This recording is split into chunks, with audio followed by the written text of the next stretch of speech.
Ok, mình giả vờ nhá. Mình gieo mình vào nâng đỡ mình.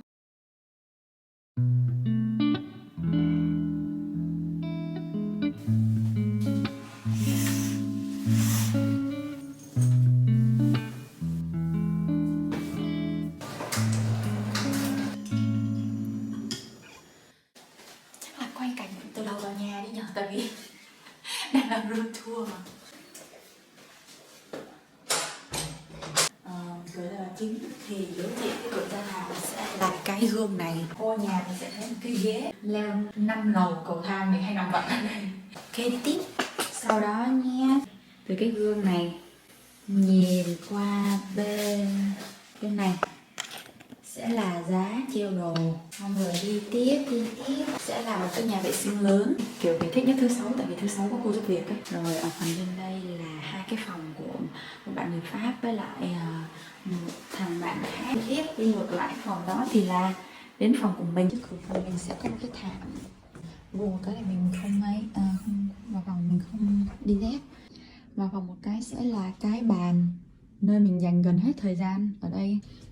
Đây là cái kệ mình mua ở IKEA với giá siêu rẻ 7 ơi hay 10 ơi, khoảng 280 mà để rất là tiện. Không phải là vì quay phim mình mới dọn ga giường nha, ở một mình là mình lúc nào cũng gấp chăn. Rồi sau đó đến chỗ này, ở tủ đầu giường thì mình để tất cả các lá thư, tất cả những gì mọi người gửi cho mình tặng mình trước khi đi mình mang theo. Tranh này cũng là ở bên chỗ thuê nhà luôn. Đương nhiên chỗ đẹp nhất mình sẽ để Timmy. Rồi đi tiếp xuống hành lang. Quẹo qua đây là cái nhà vệ sinh phụ. Đối diện nhà vệ sinh là phòng bếp sinh yêu, máy giặt. Rồi cái bên máy giặt là máy rửa chén. Rồi đến lò nướng, lò vi sóng. Rồi có lò bánh mì sandwich, cái nồi cơm của mình. Nhìn xinh nhỉ. Mình sẽ mở cái kệ bếp ra coi cho mấy bạn coi là kiểu ở đây nó đầy đủ lắm luôn. Mình không phải mua cái gì hết. Tất cả đồ là của bên Enso, chỗ thuê nhà của mình đó. Đồ của mình chắc có cái này với cái này, đôi đũa. Rồi ngăn này thì là để thớt, đồ để nướng rổ. Và ngăn này thì là nồi niêu, không phải mua gì luôn, tiện là tiện. Rồi bát đũa thì ở đây, ly ở đây đó. Sau đó sẽ là bàn ăn. Sau đó đến chỗ mà mình sẽ hay ngồi ăn nhất, đó là phòng khách. Nguyên cái phòng khách này á, không có một đứa nào khác dùng ngoài mình. Và cái tivi nó to kinh khủng luôn. Điều mình thấy là mình tự hào kinh khủng luôn là tivi này có Disney Plus, coi Marvel cho nên siêu đã luôn. Sunflowers in your hair. I thought that they were dead, so I took them all. Trời đang rất là lạnh. Bây giờ đang là 10 độ C mọi người. Nên là mình uống cà phê nóng luôn. Quen uống cà phê nóng luôn mới ghê chứ. Hiện tại thì mình đang ở Viện Hàng Hải học, là cái chỗ mà mình có quay ở trên cái vlog hành trình đi du học của mình phần 3. Hôm nay mình quay lại mình thấy tất cả các cây cam ra trái. Đây, nhìn kiểu lãng mạn kinh khủng luôn. Thật ra nó không phải là cây cam, nó là cây cút mọi người. Nhưng mà mình nhìn nó, mình có cảm giác mình nhớ đến cái câu chuyện cây cam ngọt của tôi á. Rất là nhiều bạn thắc mắc là tại sao lại đi du học Tây Ban Nha. Đi du học Tây Ban Nha là đi du học cái gì? Tại vì cái nước này du học nó không có hot đó mọi người. Nên là chắc là tất cả những cái câu hỏi du học đó mình sẽ trả lời trong cái vlog sau. Trong cái vlog này thì mình chỉ nói về những cái chi phí sinh hoạt của mình cần thiết để bạn nào có đi du học ở Tây Ban Nha thì có thể biết để chuẩn bị. Mình đang du học nước Tây Ban Nha và thành phố mình ở là Barcelona. Thì nói chung thủ đô của Tây Ban Nha là Madrid, nhưng Barcelona là thành phố du lịch và thành phố lớn nhất của xứ Catalan thuộc Tây Ban Nha. Nói chung về chính trị thì nó cũng hơi phức tạp một chút. Mình có một cái app để ghi tất cả những cái chi phí ăn ở của mình, breakdown cho mấy bạn xem. Bây giờ mình đã ở tháng này là tháng thứ 3 hay tháng thứ 4 gì rồi, thì mình nghĩ là cái chi phí cũng đã ổn định rồi. Cái chi phí đầu tiên mà mình phải trả cũng là chi phí chiếm phần lớn nhất trong chi phí sinh hoạt, đó là tiền thuê nhà là 750 euro, đã bao gồm điện, nước, wifi, lò sưởi. Nói chung là chỉ cần trả 750 euro thôi là có tất cả. Và mình thuê nhà qua một cái agency. Cái tốt khi mà mình thuê qua agency á, thứ nhất á, nhà của mình mỗi thứ 6 sẽ có người giúp việc đến.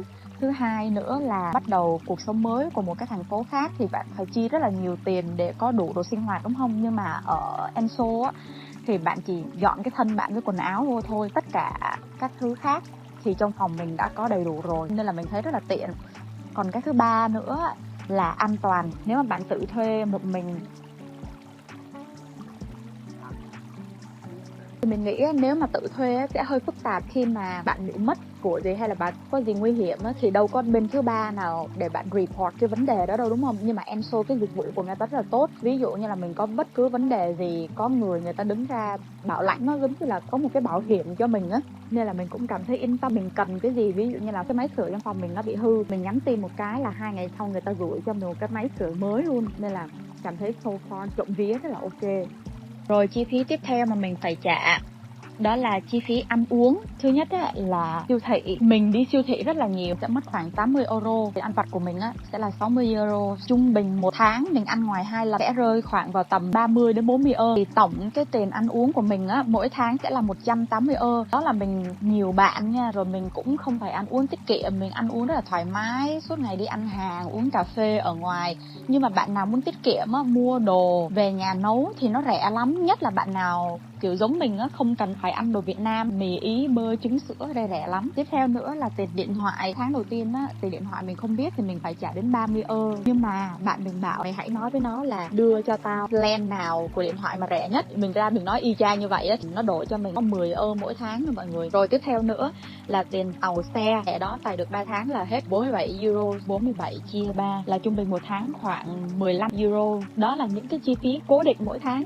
Ngoài ra thì mình sẽ có những cái khoản linh tinh đó, ví dụ như là dầu gội, kem đánh răng thì cái đó nó cũng không chiếm nhiều mọi người, mấy cái đó nó rẻ lắm luôn á. Mình ngạc nhiên và chơi giá nước xả vải ở đây luôn. Một chai nước xả vải 2 lít khoảng chưa tới 100.000 một chai nước xả vải, mà mình xài đến bây giờ vẫn chưa hết nửa chai luôn mọi người. Những cái chi phí đó rất là ít nhưng mà mình vẫn nên liệt kê vô, bao gồm luôn những cái chi phí phát sinh. Ví dụ như là Noel vừa rồi mình có chơi Secret Santa với các bạn nè, thì mình cứ cho khoảng 30 euro nữa đi. Tổng cái chi phí nãy giờ mình liệt kê xài thoải mái, đã có tiền mua sắm nhưng mà không phải quá phung phí nha. Trung bình một tháng mình sẽ xài 1.000 đến 1.200 euro.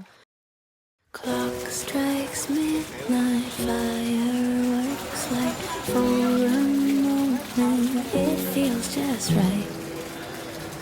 Smiling faces, warm embraces, possibilities all ignite. Then the next morning, I drive to work, people annoy me, and I'm spilling coffee all over. Thật ra trước mặt tôi đang nhiều người lắm luôn á, tôi đang ngại lắm mọi người.